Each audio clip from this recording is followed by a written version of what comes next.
Shalom anak-anak. Hari ini senang sekali kita bisa kembali beribadah kepada Tuhan. Saat ini kita mau datang kepada Tuhan dengan hati yang penuh dengan sukacita. Kita mau mempersembahkan ibadah yang terbaik buat Tuhan. Mari kita memulai ibadah hari ini dengan bersama-sama tundukkan kepala, kita berdoa. Tuhan Yesus, terima kasih untuk kesempatan kami bisa kembali beribadah kepada Tuhan hari ini. Tolong kami Tuhan, supaya kami sungguh-sungguh memuji Tuhan dan mendengarkan firman Tuhan dan diberkati oleh kebenaran firman Tuhan.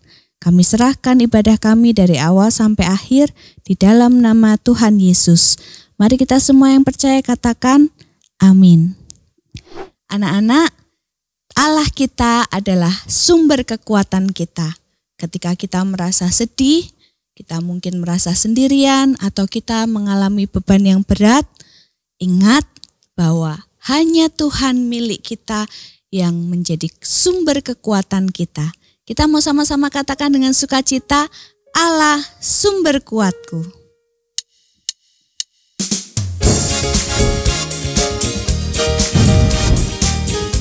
Hanya Kau milikku di surga. Hanya Kau milikku di surga. Tiada yang ku ingini di bumi, hanya Kau.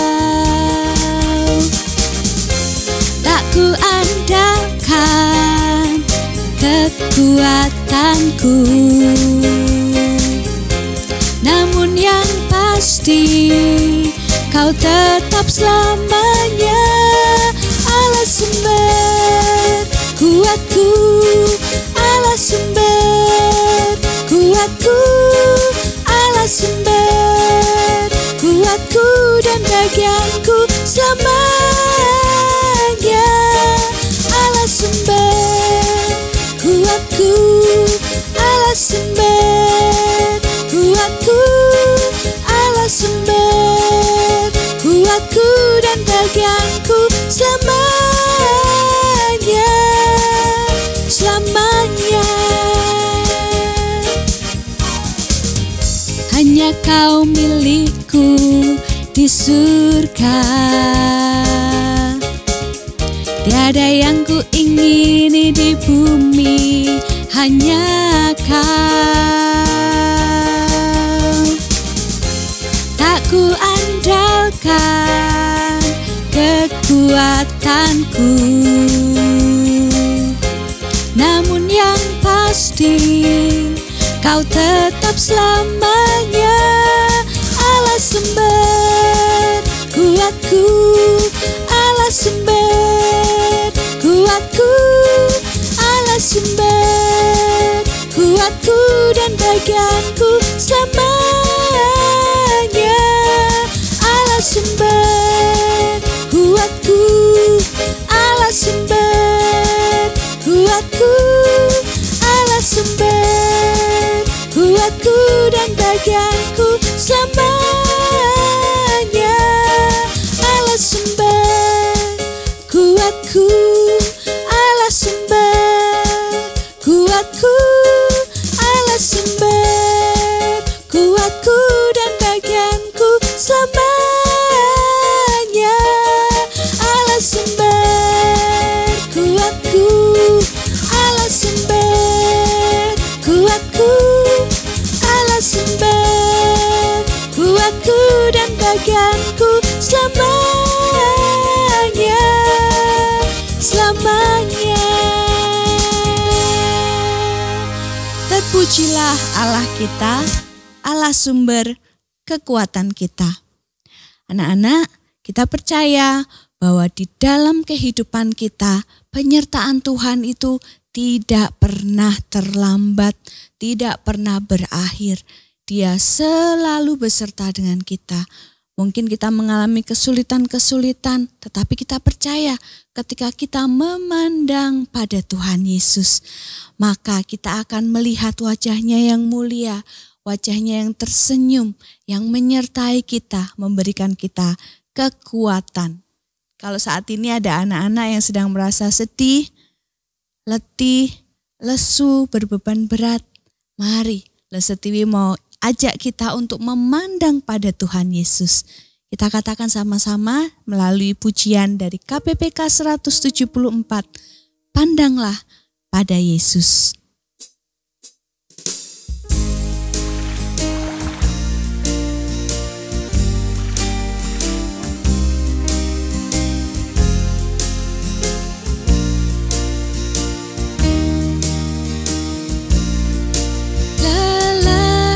Susahkah jiwamu, serta gelap kulit takah? Pandanglah terang juru selamatmu, hidupmu kan bahagialah.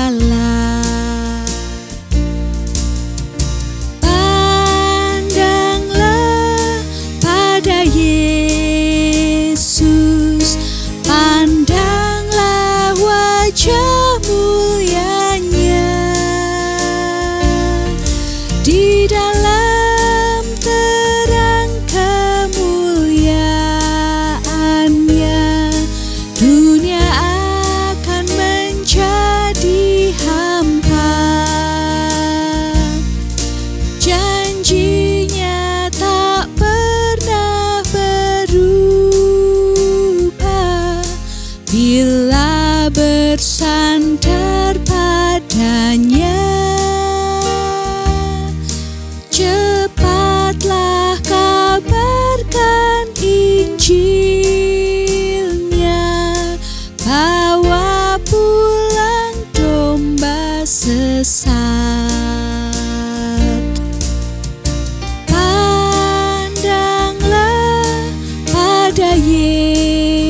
Yesus, pandanglah wajah mulianya, di dalam terang kemuliaannya, dunia akan menjadi hampa.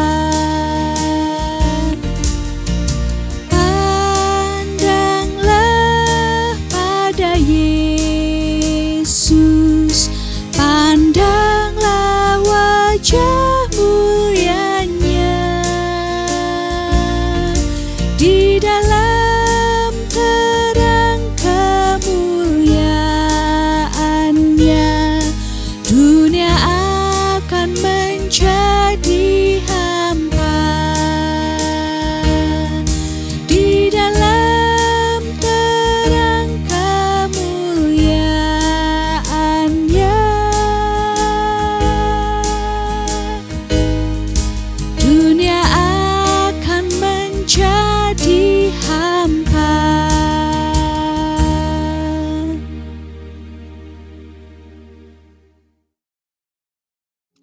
Anak-anak, saatnya kita mau mendengarkan firman Tuhan. Mari kita tundukkan kepala, kita berdoa. Tuhan Yesus, tolong kami untuk bisa sungguh-sungguh mendengarkan firman Tuhan dan melakukannya di dalam kehidupan kami. Kiranya Engkau yang pimpin, sehingga kami bisa berkonsentrasi dan mendengarkan dengan baik. Di dalam nama Tuhan Yesus kami berdoa, amin. Anak-anak, hari ini Lesetiwi akan menceritakan tentang perjalanan misi yang dilakukan oleh Paulus dan Barnabas untuk memberitakan firman Tuhan.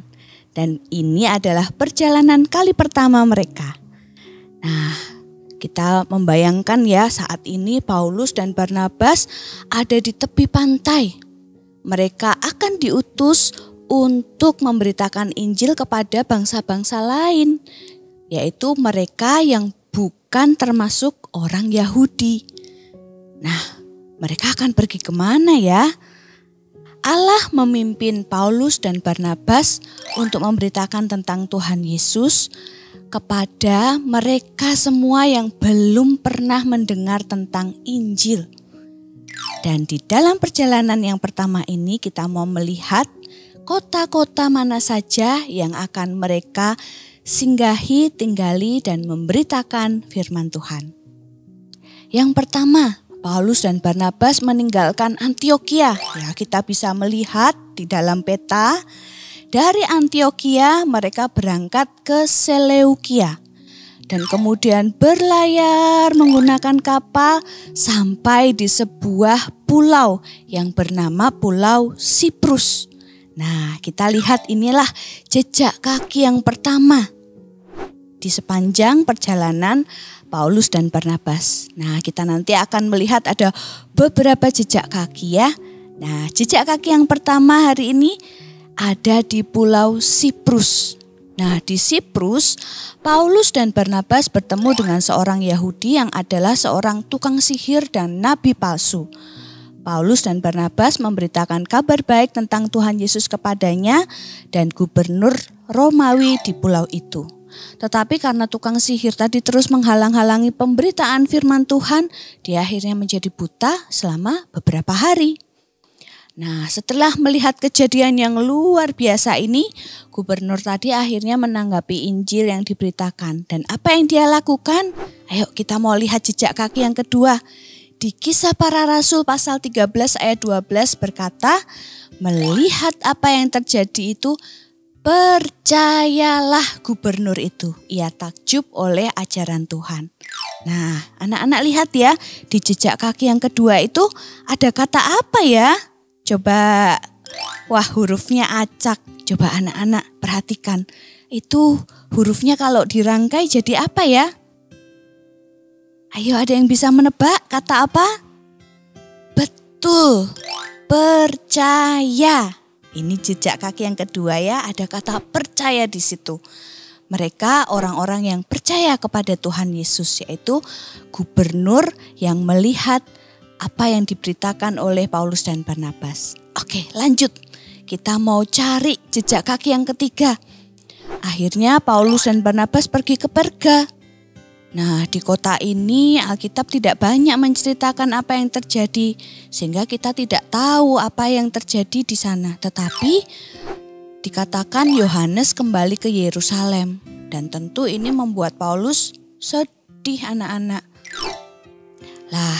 Lalu kita meninggalkan pantai dan pergi ke daerah pegunungan. Di sana ada kota Antiokhia di Pisidia. Ini berbeda ya dengan kota Antiokhia yang tadinya Paulus berangkat ya. Di sini kita menemukan ada jejak kaki yang keempat. Nah, ini adalah kota pegunungan. Kita bisa melihat di peta ya. Wah, bisa ditandai ada gambar segitiga yang menunjukkan bahwa ini adalah kota di pegunungan. Kemudian kita langsung pergi ke rumah ibadat yang disebut sinagog. Nah, ternyata di Antiokhia ini juga ada sinagog, tempat orang Yahudi dan bukan Yahudi mendengarkan perkataan, mendengarkan firman Tuhan yang disampaikan oleh Paulus. Paulus dan Barnabas diundang untuk menyampaikan firman Tuhan di sana, dan Paulus menceritakan apa yang terjadi di Perjanjian Lama ya. Mereka menceritakan bagaimana kedatangan Mesias, yaitu Tuhan Yesus yang dijanjikan sebagai juru selamat bagi semua orang. Paulus dan Barnabas juga diundang lagi untuk menyampaikan firman Tuhan pada hari Sabat berikutnya. Dan mereka tinggal 1 minggu lagi di kota ini. Dan seminggu kemudian kita melihat ya ada beberapa orang yang menjadi percaya kepada Tuhan Yesus. Siapakah mereka? Nah, di Kisah Para Rasul 13 ayat 48 dikatakan orang-orang bukan Yahudi.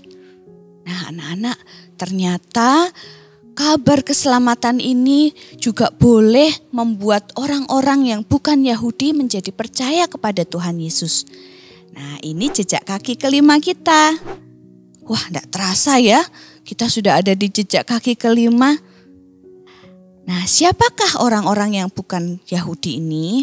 Nah, orang-orang yang dilahirkan selain dari orang-orang yang tinggal atau menjadi keturunan bangsa Israel berarti termasuk di dalam bangsa bukan Yahudi, termasuk kita juga anak-anak ya, kita orang Indonesia, kita bukan orang Israel, kita termasuk bangsa bukan Yahudi. Ya. Tetapi kita bersukacita dan bersyukur karena kabar baik ini juga disampaikan kepada kita semua. Nah, tetapi ternyata anak-anak, pada waktu itu ada orang-orang yang tidak senang dengan adanya orang-orang bukan Yahudi yang percaya kepada Tuhan Yesus. Siapakah mereka? Wah, lihat ada jejak kaki ke-6. Ada kata yang diacak lagi. Coba anak-anak perhatikan. Katanya apa ini ya? Ada 2 kata ini. Siapa yang bisa menebak siapakah mereka yang tidak suka? Ya, betul. Ternyata ada orang Yahudi yang tidak senang dengan kabar baik ini ya. Nah, lalu apa yang terjadi kepada para murid? Ya, di ayat 52 dikatakan, dan murid-murid di Antiokhia penuh dengan sukacita dan Roh Kudus. Wah, ini kita menemukan jejak kaki ke-7. Ada 2 kata, yaitu sukacita dan Roh Kudus. Sungguh menakjubkan bukan? Ya, Allah dapat memberikan sukacita pada waktu-waktu yang berat, sekalipun ada orang-orang yang tidak senang dengan pelayanan yang dilakukan oleh Paulus dan Barnabas. Tetapi kita percaya bahwa Roh Kudus adalah sang penghibur dan penolong. Nah, lanjut ya. Saat ini kita meninggalkan kota Antiokhia di Pisidia dan pergi ke tempat selanjutnya, yaitu, jejak kaki ke-8 nih. Kota apa ini ya? Ada yang bisa menebak nggak kota apa ini? Ya, betul. Ikonium. Nah, kalian bisa melihat di peta ya, kota Ikonium. Dan seperti biasa, setelah sampai di kota Ikonium, Paulus dan Barnabas pergi ke rumah ibadat orang-orang Yahudi. Mereka ke sinagog. Dan apa yang terjadi di sana? Orang Yahudi dan juga orang-orang yang bukan Yahudi menjadi percaya kepada Tuhan Yesus. Wah, sungguh senang ya kalau kita tahu ada orang-orang yang akhirnya percaya kepada Tuhan Yesus. Tetapi di kota ini lagi-lagi ada beberapa orang Yahudi yang tidak senang dengan hal ini anak-anak. Dan bahkan mereka membuat masalah. Di Kisah Para Rasul 14 ayat 2-7 kita melihat ya, ada orang-orang yang hendak menyiksa dan melempari Paulus dan Barnabas dengan batu. Wah, lihat ada jejak kaki ke-9. Ada batu di sini. Ya, ini mengingatkan kita di kota Ikonium, Paulus dan Barnabas mereka dilempari batu karena ada orang-orang yang tidak suka dengan Injil yang mereka bawa. Tetapi sebelum orang-orang itu bisa melukai Paulus dan Barnabas, mereka mengetahui rencana jahat itu dan kemudian Paulus dan Barnabas segera pergi meninggalkan kota Ikonium. Nah, dari jejak kaki ke-9 ini kita mau menelusuri anak panah. Kita mau masuk ke jejak ke-10. Wah, di kota apa ya ini sekarang ya? Ayo, siapa yang bisa tebak lagi? Kota apa ini setelah kota Ikonium? Kita mau lanjut ke kota, ya betul, Listra. Nah, di sana di kota ini ada orang yang lemah kakinya dan lumpuh sejak lahir. Paulus berkata kepadanya, berdirilah tegak di atas kakimu.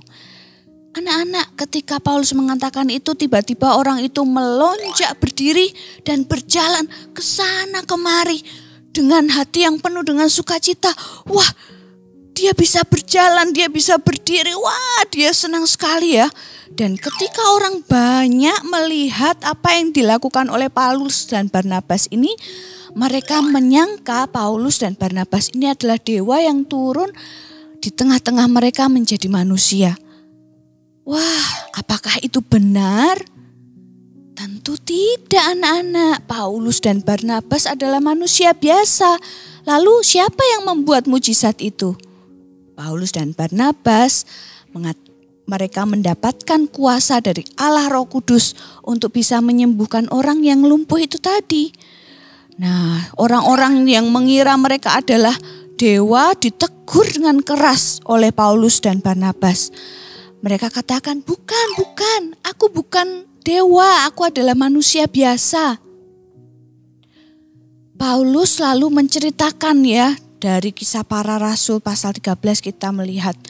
Paulus menceritakan ya dari Kisah Para Rasul pasal 14 ya. Dia menceritakan di dalam perjanjian lama ya pada khotbahnya kali ini.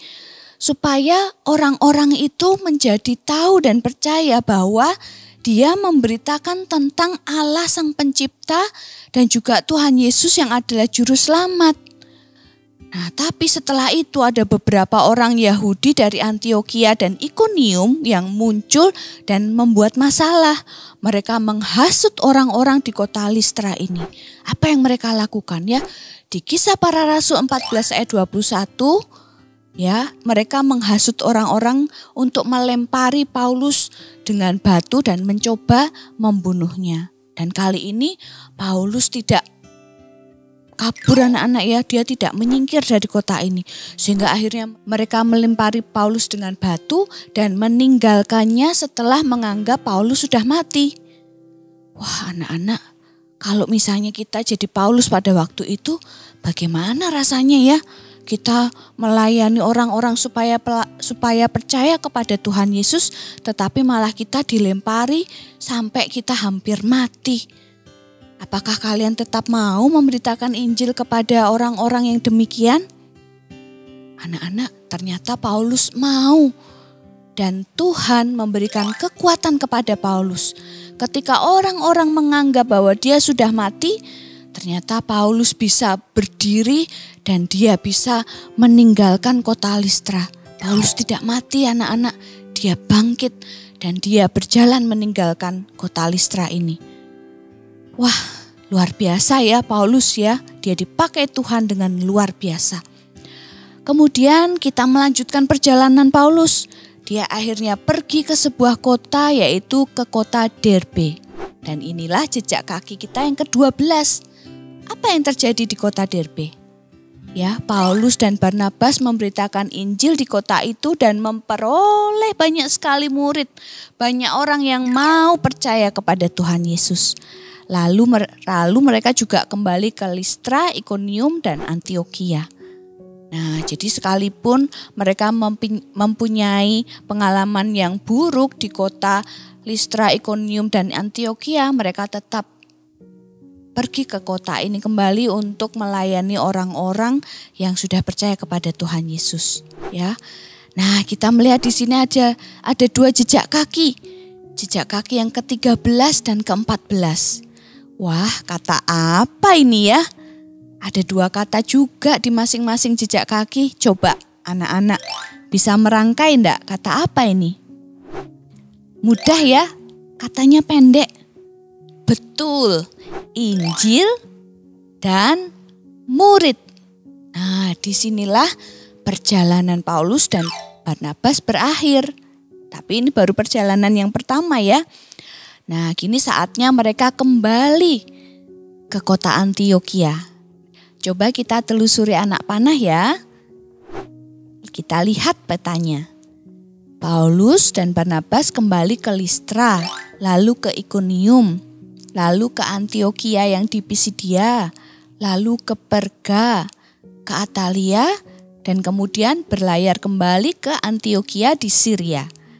Wah, lihat muncul gambar tenda. Nah, di sini Paulus dan Barnabas tinggal di sana selama beberapa waktu lamanya bersama dengan para murid.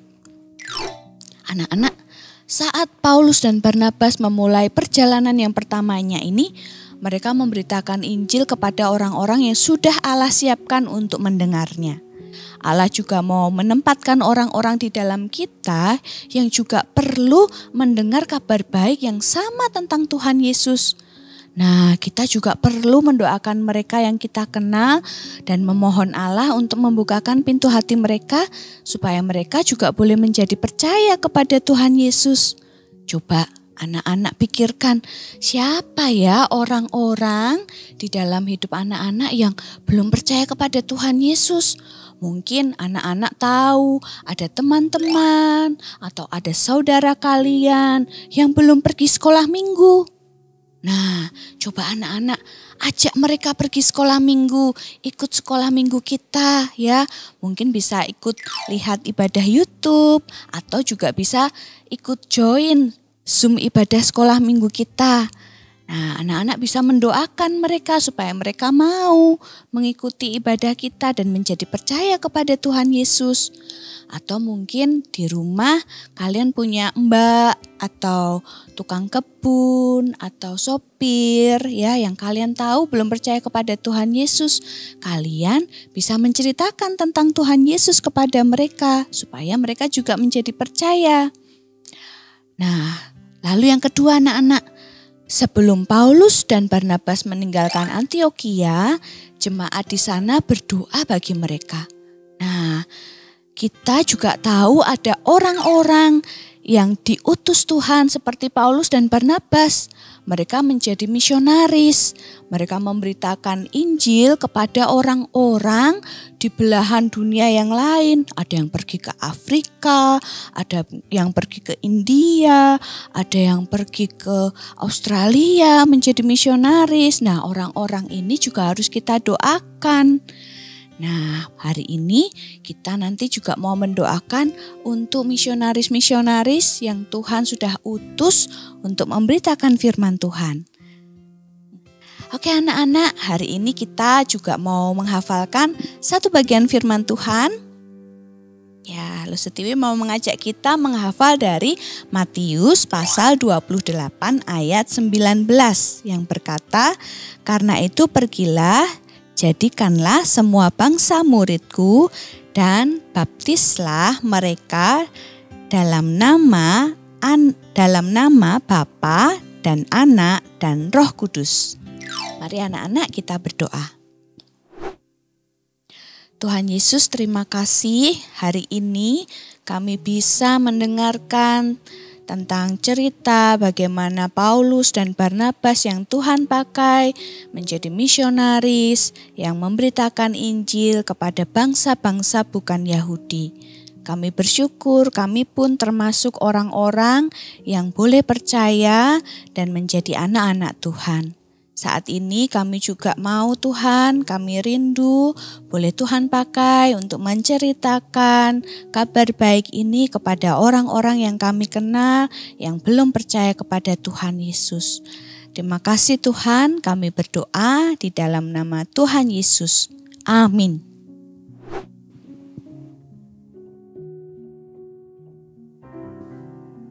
Persembahan kami pada hari ini, kiranya Tuhan terimalah dengan senang hati. Anak-anak bisa memberikan persembahan dengan cara transfer ke rekening GKA Gloria Pacar atau scan QRIS berikut ini.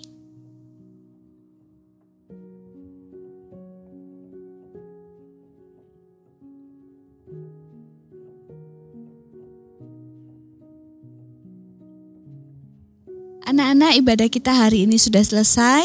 Jangan lupa minggu depan kita tetap beribadah seperti biasa. Oh iya, jangan lupa juga untuk bagikan link video hari ini buat teman-teman atau saudara kalian yang belum beribadah. Jadilah saksi dan berkat bagi mereka. Happy Sunday and God bless you. Bye.